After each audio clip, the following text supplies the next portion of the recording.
đâyបងប្អូនបើសិនកន្លែងទាំងអស់គ្នាថ្ងៃហ្នឹងមកបង្ហាញកីឡាករ6គ្រាប់ហើយ6គ្រាប់ថ្ងៃហ្នឹងសិតទៅពិសេសហ្មងគីឡូយៈឥឡូវយើងមកមើលកីឡាករទាំងអស់គ្នាឥឡូវយើងមកមើលកីឡាករយើងហើយឥឡូវខ្ញុំសុំដាក់លេខរៀងស្រួលបងគាត់មើលទៅគាត់ប្រាប់លេខរៀងខ្ញុំទៅខ្ញុំស្រួលដាក់តម្លៃសម្រាប់មួយគ្រាប់នេះគ្រាប់ទី1បងនេះគីឡូ29ល្មមថែមកនេះថែលេងបានហើយគីឡូ29ពណ៌សសេតុបបងនេះពណ៌សសេតុបចឹងយូរប៉ះ1 2អីទេអត់សូវមានទេហ្មងថែមទាំងផ្ទះស្អាតបងស្រីថែមនឹងឲ្យឆាតមកបានគីឡូ29យកថែលេខបានហើយគ្រាប់ទី1ចឹងបងដែលឆាតមកស្រួលប្រាប់លេខរៀងខ្ញុំទៅស្រួលខ្ញុំប្រាប់តម្លៃសម្រាប់កីឡាករលេខរៀងទី2បងនេះស្អាតតែមួយគ្រាប់នេះខ្ញុំមិនតបានចាប់ថ្លឹងគីឡូទេពណ៌ក្រហមនេះក្រហម7គីឡូប្រហែល29 30បងនេះខ្ញុំមិនតបានចាប់ថ្លឹងប្រកបទេស្អាតពណ៌នេះអែមហ្មងមន់ដូចជាបានឡាំហីអញ្ចឹងបងស្រឡាញ់ផែនហ្នឹងអាចឆាតមកបានខ្ញុំផ្ញើឡាំឲ្យមើលបងដែលឆាតមកសួរតម្លៃត្រូវឬក៏ត្រូវក៏អីដែរអ្នកលក់អត់ទៅខំទៅតាមទេបងអាចសួរបានណាហើយមន់ផ្ញើបាន25ខែក្រុងបងស្រឡាញ់មួយណាចាំឆាតមកសម្រាប់កីឡាករលេខរៀងទី3អូនេះឈ្នះម្ដងបងនេះចេញប្រហែល10ថ្ងៃមុនគីឡូ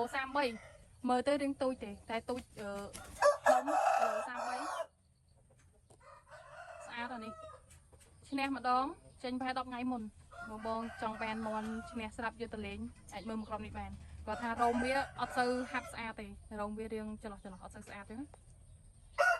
តែមកខែលេងទៀតឯងមាត់នេះព្រោះអីចូលថ្ងៃមុនអត់ប្រឡាក់ផ្លែផងចូលបងស្រឡាញ់អាចឆាតមកបានមុនទៅមើលកីឡាករយើងគ្រាប់ទី4ខ្ញុំសុំមកណែនាំបងជាមួយនឹងផងពាក់ផ្សេងមកណាអានេះទងន់វាមកគូមកខំកន្លះមកគូទងន់មកខំកន្លះចឹងបងដែលគាត់ចិញ្ចឹមមាន់ដាក់សៃមាន់កុំភ្លេចពាក់ជាមួយនឹងកងពាក់សៃមាន់នេះវាជំនួយឲ្យមាន់យើងមានទម្ងន់ជើងវាយជើងធ្ងន់ហើយស្វំពាក់ផ្លែមិនថាមាន់ផ្លែដែកមាន់ខ្មងគឺប្រើបានទាំងអស់ព្រោះអីវាជួយឲ្យមាន់យើងមានទម្ងន់ជើងអានេះស្រួលប្រើស្រួលពាក់បងនេះតម្លៃក៏ធូរដែរមកគូ 15000 ពីគូ 30000ចឹងបងដែលចង់បានអាចឆាតមកខ្ញុំបានណានេះដូចមាន់ខ្ញុំផ្ទាល់ចឹងភាគច្រើនមាន់ខ្ញុំដាក់សៃគឺខ្ញុំពាក់កងជើងឲ្យវាដើម្បីជួយឲ្យមាន់យើងមានទម្ងន់ជើងវាយជើងធ្ងន់ហើយស្វំពាក់ផ្លែបងតែគាត់ចិញ្ចឹមមាន់តែងទៅអត់ខុសទេប្រើបានយូរមិនមែនពាក់ម្ដងពីរដងខូចទេនឹងប្រើបានយូររហូតដល់ចាស់ជ្រេះទៀតបងចង់បានអីកំងពីខ្ញុំបាន2គូ 30000បងទិញតាមខ្ញុំទៅមានទំនុកចិត្តពួកអីធម្មតាដឹងស្រាប់ហើយខ្ញុំអ្នកលក់មាន់ហ្មងខ្ញុំមិនទៅបដោតលើគ្រឿងសម្ភារៈមាន់អីទេអញ្ចឹងខ្ញុំលក់មាន់យូរហើយ5ឆ្នាំហើយអញ្ចឹងបងអាចមានទំនុកចិត្តកំងពីខ្ញុំបានកំងដឹងទៅបានហើយដោយសារអីឥឡូវគឺសម្បូរអ្នកបោកតាមអនឡាញច្រើនហើយយើងអត់ដឹងអ្នកណាលក់ស្មោះត្រង់អីទេតែបើខ្ញុំ100%ហ្មងពេលខ្ញុំបដោតលើមាន់ខ្ញុំមិនបដោតលើសម្ភារៈមាន់អីទេអញ្ចឹងបងដែលមានទំនុកចិត្តអាចកំងពីខ្ញុំបានណាឥឡូវយើងមកមើលកីឡាករគ្រាប់ទី4អូនេះនៅកូនថ្ងៃទេណាគីឡូ36បងនេះកីឡាករគ្រាប់ទី4គីឡូ36បាន2ឡាំអីជើងធ្ងន់ដូចបេជើងដូចពនួងជើងគីឡូ36គាត់ថាមាន់ខ្ញុំដូចបងដែលគាត់ធ្លាប់តាមដានពេកខ្ញុំគាត់ដឹងហើយមាន់ខ្ញុំភាគច្រើនខ្ចីមួយឡាំ2ឡាំអីទេខ្ញុំលក់ចេញអស់ហើយអត់មានមាន់ពេញស្រាប់ថែពេញស្រាប់យកទៅចូលបានទេដោយសារអីគឺខ្ញុំលក់អនឡាញខ្ញុំផុសលក់រហូតដល់ពេលអញ្ចឹងបងឲ្យតែមានឡាំមួយឡាំ2ឡាំអីគាត់យកអស់ហើយមិនដែលនៅយូរទេបងខ្លះគាត់ថ្មីអត់ដែលស្គាល់ខ្ញុំគាត់ឆ្ងល់ចឹងមាន់មួយឡាំ2ឡាំអីសួរដល់គេយកបើគេយកមិនអីថាម៉េចពេលមាន់ខ្ញុំសូវនៅយូរទេព្រោះអីខ្ញុំចាំមាន់យូរហីដូចជា4-5ឆ្នាំចាំលក់ចឹងលក់ផងចេញផងអីចឹងទៅបងគាត់មានទំនុកចិត្តដោយសារយើងផ្ដោតលើគុណភាពហើយនឹងតម្លៃក៏សមល្មមនិយាយទៅតម្លៃធូរដែរតម្លៃប៉ុណ្ណឹងចឹងបងស្រឡាញ់អាចឆាតមកខ្ញុំបានណាខ្ញុំផ្ញើឡាំឲ្យមើលអត់ចង់និយាយវែងឆ្ងាយទេគឺបង្ហាញកីឡាករបងបន្តទៀតចឹងឥឡូវយើងមកមើលកីឡាករយើងគ្រាប់ទី5អានេះពណ៌រៀងឆេះបងខ្លះគាត់ហៅឆេះអាកាអានេះក៏ស្អាតដែរគីឡូ33បងនេះគីឡូ33អែមហ្មងយកថែលេងបានល្មមថែគីឡូ33បងនេះបងស្រឡាញ់អាចឆាតមកបានមានឡាមតម្លៃទុនទេបង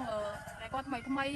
គាត់ឲ្យថាខ្លាចចិត្តអ្នកលក់អត់ហ៊ានឆាតសួរខ្លាចអត់ត្រូវអីអត់អីទេឆាតមកទោះត្រូវឬក៏មិនត្រូវក៏អត់អីដែរអ្នកលក់អត់ចេះប្រកាន់ខឹងអីទេសប្បាយចិត្តឲ្យតែបងគាត់ឆាតសួរអញ្ចឹងចឹងបងដែលស្រឡាញ់អាចឆាតមកបានគីឡូ33លេខរៀងទី5មកគ្រាប់នេះចឹងបងដែលឆាតមកកុំភ្លេចប្រាប់លេខរៀងខ្ញុំផងស្រួលខ្ញុំប្រាប់តម្លៃវិញឥឡូវមុនទៅមើលកីឡាករគ្រាប់ទី6ខ្ញុំសូមមកណែនាំបងជាមួយនឹងឈុតថ្នាំថែសម្រាប់មួយឈុតនេះដែរគឺមានថ្នាំថែពីរមុខថ្នាំ B1 Plus មួយកំប៉ុងហើយពី2កំប៉ុងម្ដងហើយបូកជាមួយនឹងថ្នាំចិញ្ចោលម្ដងថ្នាំចិញ្ចោលជាប្រភេទថ្នាំបតក់ចំនួនវា10 ml បងតែកំងឈុតនេះមួយឈុត60000មានឆ្នាំថៃ2មុខហើយនឹងឆ្នាំចេញចូលម្ដងបងចង់បានអាចឆាតមកខ្ញុំបានខ្ញុំប្រាប់នឹងណែនាំវិធីប្រើឲ្យត្រូវតាមក្បួនខ្នាតកុំឲ្យខាតឆ្នាំអញ្ចឹងណាពួកអីយើងសិតតែអ្នកចិញ្ចឹមអ្នកថែមន់ដូចគ្នាខ្ញុំអត់ចង់ឲ្យបងចំណាយច្រើនលើឆ្នាំថៃទេអញ្ចឹងបងដែលឆាតមកគឺខ្ញុំណែនាំជាមួយរបៀបប្រើឲ្យត្រឹមត្រូវកុំឲ្យខាតឆ្នាំហើយមួយឈុតនេះគឺល្អប្រើបងនេះយើងថែរងថ្ងៃរហូតដល់ថ្ងៃចេញពីយុទ្ធហ្មងហើយមានឆ្នាំចេញពីយុទ្ធទៀតគឺអែមបងមួយខ្ញុំគាត់ឲ្យ feedback ច្រើនតែខ្ញុំអត់សូវបានយក feedback មកផុសទេរហូតតែពេលផុសមន់លក់មិនចង់បានផងទៅមានពេលណាទៅយក feedback បងមកផុសតែដឹងតែល្អប្រើអីខ្ញុំអ្នកប្រើផ្ទាល់មិនមែនទៅអ្នកលក់អីអាជីពអីណាយើងសិតតែអ្នកចាំមកអ្នកថែមន់ដូចគ្នាទេអញ្ចឹងបងដែលចង់បានអាចកំងបានផ្ញើបាន25ពេតក្រុងឥឡូវយើងមកមើលកីឡាករយើងគ្រាប់ទី6ហួរនេះអែមសែមហ្មងគីឡូប្រហែល33 34បងនេះខ្ញុំអត់បានចាប់ថ្លឹងទេដោយសារវានៅរឿងស្ទើររោមកតុយតិចរោមស្លាបខ្នងខ្លួនអីគឺពេញហើយតែនៅស្ទើររោមកតុយឃើញអត់រោមកតុយខ្ញុំដោះមកតែនេះអែមសែមមើលជើងប៉ុណ្ណានេះគីឡូប្រហែល33 34បងខ្ញុំអត់បានចាប់ថ្លឹងប្រកបទេតែនេះបានឡាំហើយវាដាក់ចិត្តសុបហើយគាត់ថាវានៅស្ទើររោមកតុយដល់ពេលចឹងខ្ញុំអត់បានថតរូបផុសទេនេះដូចឃើញស្រាប់ចឹងទៅចេញកតុយមកស្ញាញ់ស្ញាញទៅកតុយដោះមកថែមទៀតល្មមថែលេងមកចឹងបងឆ្លាញ់អាចឆាតមកបានមករកខ្ញុំអល់បងនេះល្អប្រើអានេះយើងប្រើបានគ្រប់មាត់មិនថាមេបាមាន់ផ្សេងដែលកំពុងឡើងរោមឬក៏មាន់ចំនួនរោមទេគឺប្រើបានទាំងអស់ល្អប្រើខ្លាំងមែនតើហើយយើងប្រើទៅវាជួយឲ្យមាន់យើងរោមភ្លឺស្អាតហើយនឹងឆាប់ដុះលឿនណាឆាប់ដុះលឿនជាងធម្មតាជាងដែលយើងអត់ប្រើព្រោះអីខ្ញុំប្រើលើមាន់ខ្ញុំផ្ទាល់ហើយឃើញថាប្រសិទ្ធភាពវាអែមខ្លាំងចឹងបងដែលចង់បានអាចឆាតបានតម្លៃមកដល់25000ចឹងបងដែលចង់បានអាចឆាតមកបានអរគុណច្រើនបងបាយបាយ